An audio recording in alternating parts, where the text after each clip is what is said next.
My name is Joshua William Dunn.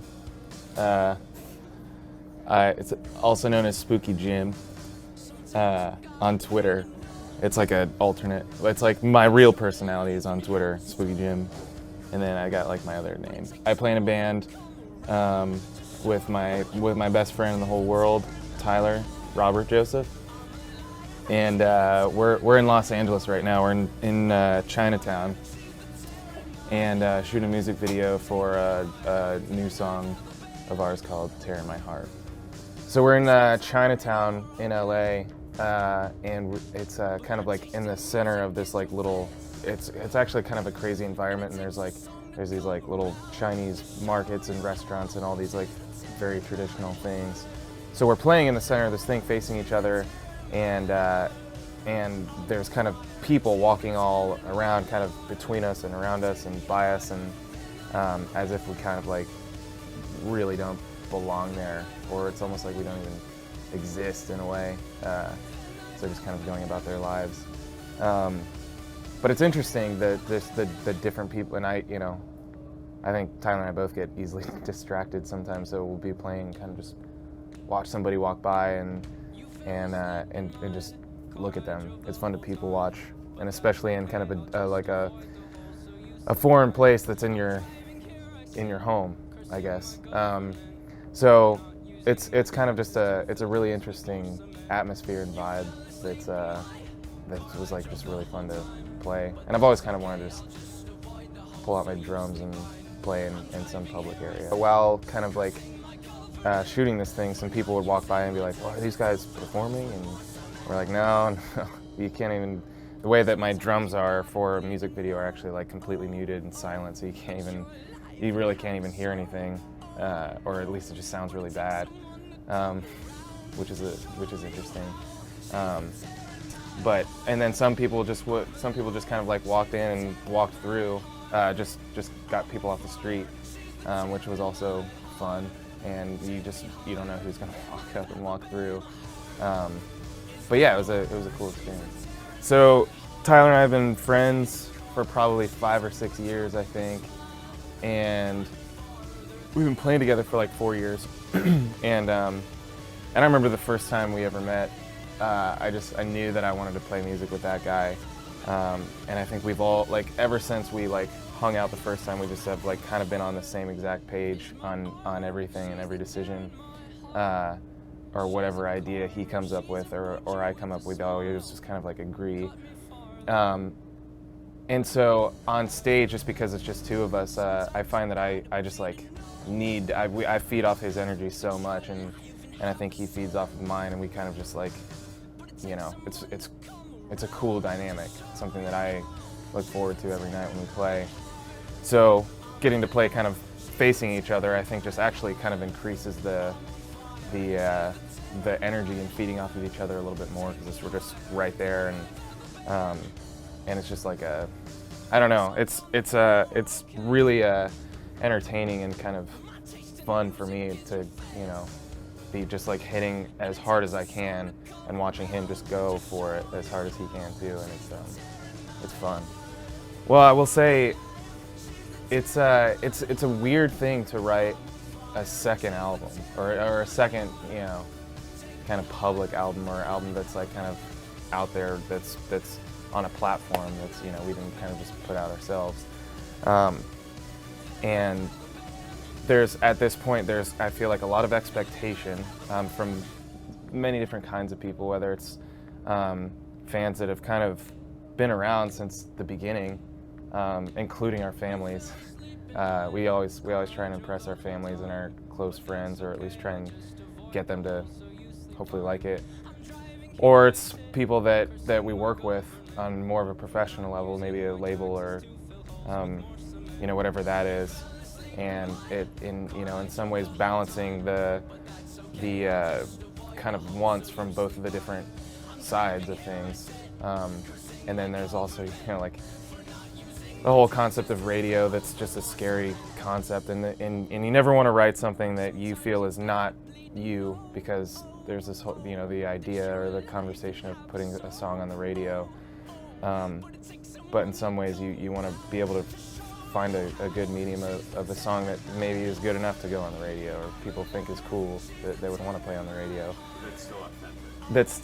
That's still completely us and authentic, exactly. I'm not Josh Dunn. I'm actually Tyler Joseph. I wish I was Josh Dunn. You can look at me more than true. You don't want me to look at the camera? Yeah, you do. Okay. I'm not Josh Dunn. Well, the idea that I had was to involve my fiance, Jenna, because truly this is the first time I'd ever written a song about love before. I would describe it as a kind of a gruesome love song, you know, with some moments that describe in detail kind of what's tough about being in love. But so the idea of having her involved was it just made sense. I couldn't imagine having another like love interest actress girl doing it. And because plus I've just been singing all these love songs to Josh for so many years now. It's just like I gotta start to shift my focus. Love is a scary thing. It's trusting someone with everything that you have, and they could decide to crush it at any moment, and that's a very uneasy feeling. And so the song and the video kind of document some of those emotions, and at the end there's a resolution that ultimately that thing that I was afraid of for so long was the thing that saved me. Well, there's a lot of like people walking around, and I don't really know them, and so it kind of like makes me uneasy, I guess. But we're used to performing in front of people who don't know who we are, so we like to think this video is kind of like a different version of us playing live back when we would play in front of people who thought we weren't that interesting. Most frontmen and most people in bands, but specifically like a frontman, like who I'm trying to be in this band, the great ones are not very self-aware, and that's what makes them great, because they don't really know how they're coming across, but they also don't care how they're coming across. I would describe myself as extremely self-aware, which is a horrible character trait to have while trying to be a frontman. For me, I feel like getting up in front of people is a completely different battle for most people that do this for a living. It's kind of this internal struggle of, I know I'm great, you know, I know that I'm good enough, but I have to constantly be reminding myself of that in order to pull off doing anything passionately in front of someone. So it's tough. I think I do a pretty good job of giving off the impression that I'm confident and that I believe in everything I'm doing, and I'm sure of myself. But I promise you, it's not the only thing going through my head as it happens. You really have to just convince yourself that you like what it is you're doing, and only you like it. If I start wondering if other people like it, then it only cripples my ability to perform in front of people. You know, performing with Josh, so we've been playing together for about 4 years. There's certain settings and certain shows and things like, you know, getting up on stage. There's certain times where I feel like there's this natural confidence that comes over me because of the audience being, you know, people who know us and are pulling for us. There's, you know, that helps a lot when you have your fans out there pulling for you. Because ultimately they want it to work out. There's sometimes I get this feeling of like the audience doesn't want it to work out and that they want to see me fail. And I start feeling a little bit suffocated and kind of overthinking everything. And that's when I look to Josh and I go, I really need you tonight. I think what I will say is I think that if there ever came a point where we both completely overcame our insecurities, I don't think this would be fun anymore. I think every night going on stage, knowing that there's something to battle and overcome and conquer,